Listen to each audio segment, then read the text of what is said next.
Olá pessoal, espero que todos vocês estejam bem. Aqui é o professor Emael e essa é a nossa sexta videoaula de Biologia do terceiro bimestre. Bom pessoal, como combinado, a partir da aula de hoje a gente começa cada semana a trabalhar um grupo diferente do reino animal para a gente finalmente entender quem são todos os seres vivos do planeta.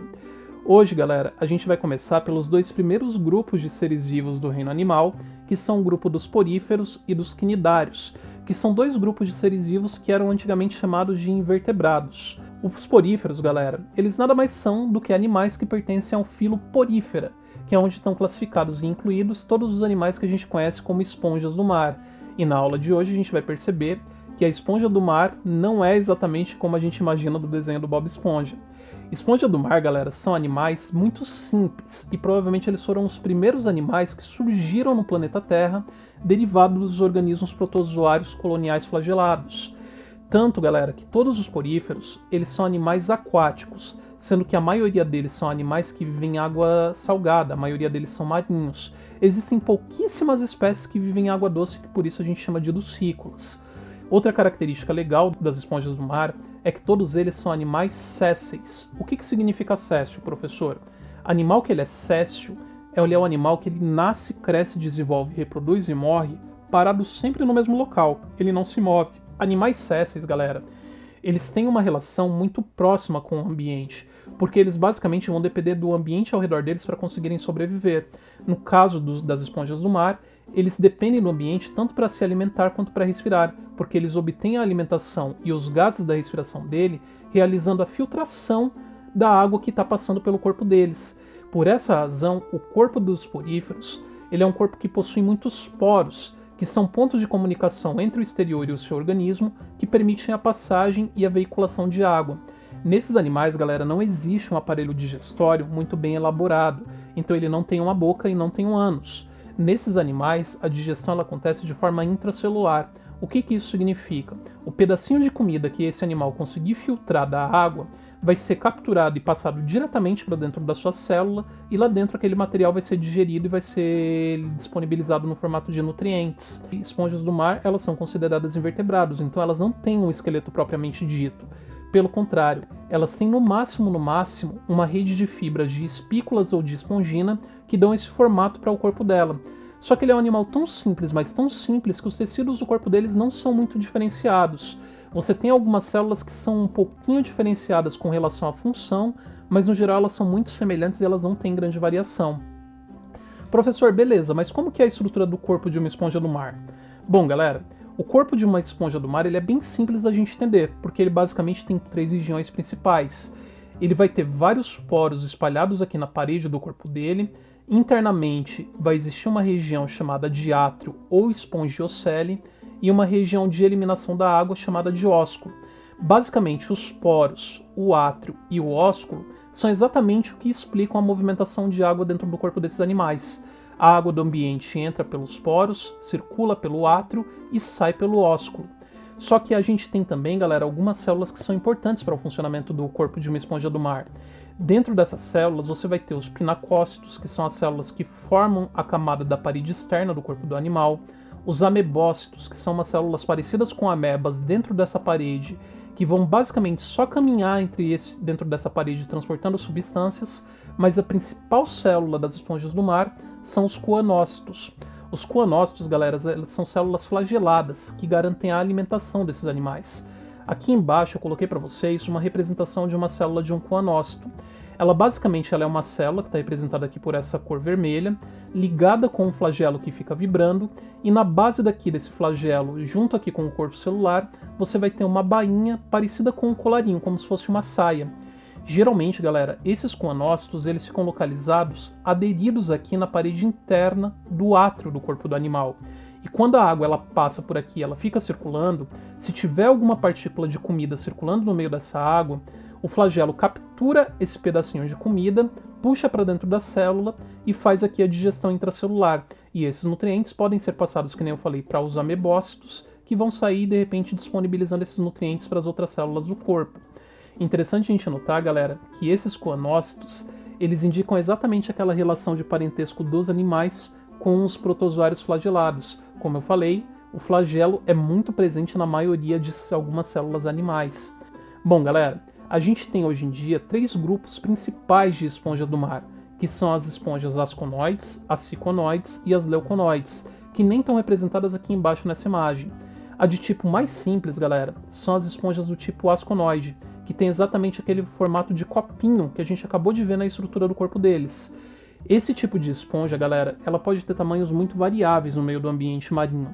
Você tem algumas asconoides que elas têm no máximo 5 centímetros de tamanho, só que a gente também tem o caso das esponjas asconoides, que é o caso das esponjas barril, que elas podem alcançar até 2 metros de tamanho no ambiente marinho. A gente tem também a ciconoide. A ciconoide, diferente da asconoide, ela tem uma parede que ela é toda invaginada e toda onduladinha. Esse formato daqui, galera, de esponja, ela acaba fazendo com que as esponjas elas tenham um aumento da área de absorção e da área de filtragem da água, fazendo com que elas consigam filtrar melhor ainda a água do que, por exemplo, uma asconoide. A gente tem também, por último, as esponjas do tipo leuconoide. As esponjas do tipo leuconoide, elas geralmente têm uma parede bem grossa, e ao invés de ela terem os coanócitos só colados na parede, elas vão ter várias câmaras com células aqui flageladas de coanócitos para realizarem a filtração, e o átrio dela geralmente quase não tem nenhum coanócito, porque a ideia é realmente fazer a filtração já na parede, não dentro daqui da região do átrio. Essas esponjas do tipo leuconoide, galera, elas geralmente são esponjas que elas têm um formato bem irregular, com vários pontos de entrada e com vários pontos de saída de água espalhados pelo corpo dela. Ela não tem exatamente uma simetria tão bem estabelecida que nem a gente vai ver em alguns outros animais. Professor, beleza, mas e como que uma esponja do mar se reproduz? Bom, diferente dos seres humanos, as esponjas do mar elas podem possuir 2 formas de reprodução, reprodução sexuada e reprodução assexuada. Esponjas que têm reprodução sexuada, geralmente elas realizam fecundação externa. Isso significa que quando a esponja está em época de reprodução, ela vai ter a liberação de alguns coanócitos, aquelas células flageladas que estão maduros, no formato de espermatozoide, e elas vão sair nadando, de repente, de uma esponja até que ela cai em outra. Se calha disso acontecer, galera, a esponja que de repente ela está fazendo a filtração, ela pode capturar aquele coanócito que está nadando como um espermatozoide e achar que ele é comida, só que quando ela tentar digerir e comer aquele coanócito, ela vai engravidar. E aquele coanócito modificado vai, de repente, junto com aquela célula que capturou ela, formar um zigoto, e esse zigoto vai se transformar em uma larva que vai sair nadando, pode se fixar em outra região do mar, e a partir daquela larva você vai ter a formação de uma nova esponja do mar. Só que o que é mais curioso nas esponjas do mar, galera, é o fato de que elas têm também 3 formas de reprodução assexuada. Ou seja, esponjas do mar também podem se reproduzir sem necessariamente ter troca de material genético.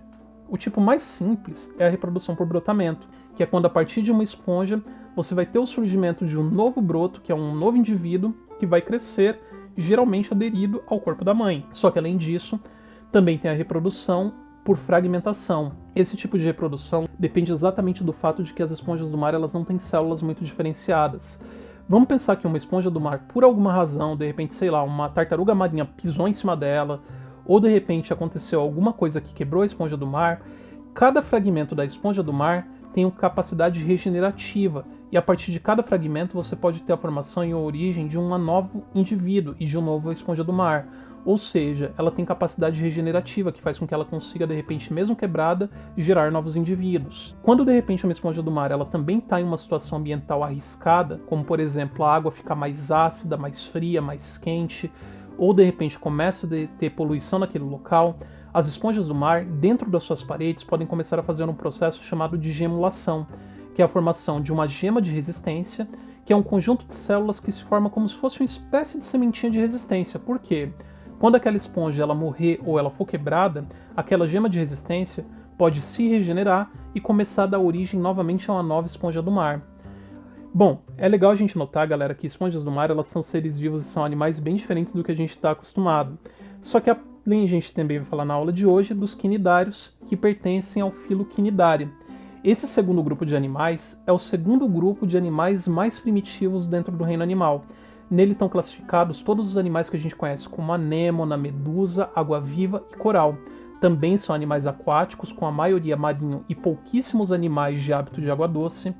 Nesse animal, a gente fala que eles têm um desenvolvimento embrionário diblástico. Isso significa que o embrião deles só vai ter a ectoderme para formar a pele e a endoderme para formar a cavidade de alimentação. Eles têm um sistema digestório que a gente chama de incompleto. Como assim, professor? Basicamente, ele só vai ter uma boca e uma cavidade gastrovascular. Eles não têm uma saída como um ânus. Ou seja, o alimento que ele ingerir pela boca vai ser digerido dentro da cavidade gastrovascular e o que sobrar ele vai jogar de repente para fora pela própria boca. Basicamente, ele é um animal que come e evacua suas fezes pela mesma cavidade, da mesma forma que alguns políticos fazem. E a gente sabe também, galera, que os quinidários eles podem realizar o que a gente chama de colônias, como é o caso dos corais. De repente, você pode ter vários animais crescendo juntos, formando uma estrutura só. E às vezes eles podem fazer, inclusive, uma associação que a gente chama de zooxantela, que é quando eles se associam com algumas algas microscópicas que têm a capacidade de dar essa coloração super viva e super chamativa para muitos desses animais. Curiosidade também desses animais é que perto da região da boca eles vão ter tentáculos com células que causam urticária, que é uma forma deles conseguirem paralisar e capturar presas. Esses animais eles também têm um sistema nervoso que a gente fala que é difuso. Eles não têm um cérebro, mas eles têm várias células nervosas que espalhadas pelo corpo conseguem perceber luminosidade, acidez ou até mesmo contato. Esses animais eles podem respirar e podem liberar o que eles não precisam mais, simplesmente passando da célula diretamente para a água, que é o que a gente chama de difusão. Professor, beleza, mas como que é a estrutura do corpo desses animais aí, dos quinidários que o senhor está falando? Diferente das esponjas do mar, esses têm um corpo um pouquinho mais desorganizados. Geralmente, galera, quinidários, eles podem ter dois formatos de corpo. Ou eles vão ter um formato de pólipo, ou eles vão ter um formato de medusa. Geralmente os pólipos é o que a gente encontra no caso dos corais e das anêmonas. São animais que eles são sésseis, passam a vida inteira deles paradas sobre o mesmo local, enquanto que as medusas, que é o caso, por exemplo, das águas-vivas, são animais natantes, que têm uma vida livre que podem se locomover. Com relação à estrutura do corpo deles, o que é legal a gente notar é que, como eu falei, eles têm tentáculos perto da região da boca, e esses tentáculos têm substâncias que podem causar urticária e paralisar alguma presa que eles queiram capturar. E dentro daqui da boca, a gente tem a cavidade gastrovascular, que é onde tem a digestão do alimento deles, e caso de repente sobre algum dejeto, eles podem eliminar para fora pela própria boca. O que chama atenção nesses animais, galera, é que esses tentáculos da região oral, eles possuem uma célula muito específica chamada de quinidócito. O quinidócito ela é uma célula especializada com gatilho. Essa célula geralmente tem um pelinho aqui chamado de nematocisto ou de quinidocisto, que quando ele é tocado ou ele é encostado, ele ejeta e eviscera para fora uma estrutura cheia de espinhos com uma cauda extremamente cortante, mas que também está impregnada de uma substância que causa coceira e urticária. E não, galera, diferente do que mostra o desenho do Bob Esponja, águas-vivas e anêmonas, elas não dão choque, elas causam queimaduras. E geralmente essa substância que ela é liberada, ela acaba causando, se for de repente um peixinho ou algum animal menor, uma paralisia, que é o tempo desse tentáculo prender aquele animal e empurrar ele para dentro da boca para que aquele animal consiga de repente se alimentar. Percebam que apesar do pólipo e da medusa terem um formato bem diferente, no fundo, a única diferença entre a estrutura do corpo deles é onde está localizada a boca. Se a boca está voltada para cima é um pólipo, se está voltado para baixo é uma medusa. Professor, beleza, mas quem são esses animais aí? Quais são as classificações dele? Com relação aos quinidários, a gente tem 4 grandes grupos, que são o grupo dos Anthozoa, que é onde estão localizados todas as anêmonas e corais. A gente tem também o grupo dos Hidrozoa, que é onde estão localizados uma anêmona bem pequenininha chamada de hidra, que tem a capacidade de dar cambalhotas no meio do mar, e as caravelas portuguesas, que são muito comuns aqui no litoral do Brasil.